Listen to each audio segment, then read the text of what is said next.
King cobra है सोमपाचुर बोले जाके মোটামুটি 12 ফিট 10-12 ফিট আছে 12 ফিট তক আছে। ডুয়ার্সের মেটেলি ব্লকের মঙ্গলবাড়ি বস্তি এলাকার কাস্তুপাড়া এলাকা থেকে প্রায় 12 ফুট লম্বা একটি কিং কোবরা উদ্ধার করা হলো। জানা গেছে রবিবার বিকেলে স্থানীয় বাসিন্দারা একটি কালভার্টের নিচে বিশাল আকার কিং কোবরা সাপটিকে দেখতে পান। এরপর খবর দেওয়া হয় স্থানীয় সর্পপ্রেমী যুবক দিবস রায়কে। খবর পেয়ে ঘটনাস্থলে আসে দিবস।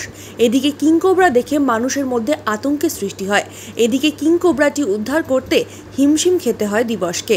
এরপর কিং কোবরাটি কালভার্টের পাশে কংক্রিটের গার্ডওয়ালের নিচে চলে যায়। বেশ কিছুক্ষণের প্রচেষ্টায় দিবস কিং কোবরাটিকে ওখান থেকে উদ্ধার করে। পরবর্তীতে কিং কোবরাটিকে বন দফতরের হাতে তুলে দেওয়া হয় এবং গতকাল সন্ধ্যাতেই সেটিকে জঙ্গলে ছেড়ে দেওয়া হয়েছে বলে জানা গিয়েছে। মঙ্গলবাড়ি বস্তি বলে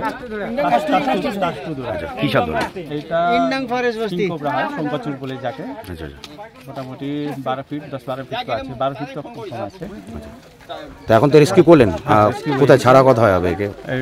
এটা আমাদের গরুমারা নর্থ ব্রাঞ্চে এটাকে হ্যান্ড ওভার দিব, তারপরে ওনারা কোথায় নিয়ে রিলিজ করবে ওনাদের।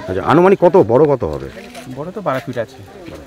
তো লাগাতার এই যে এইসব গ্রাম অঞ্চল থেকে এইসব কিং কোবরা পাওয়া যাচ্ছে, কি বলবেন? আপনি তো বিভিন্ন জায়গায় গিয়ে কিং কোবরা এভাবে উদ্ধার করছেন। হ্যাঁ, এটা এখন দেখেন আমাদের পরিবেশ যাকে বলে না, পরিবেশের মধ্যে দূষিত হইলে যত জঙ্গলি জানোয়ারগুলো আছে সব গ্রামে সাপ, হাতি, বাঘ এইসব নানা রকমের জীবজন্তু বেরোচ্ছে।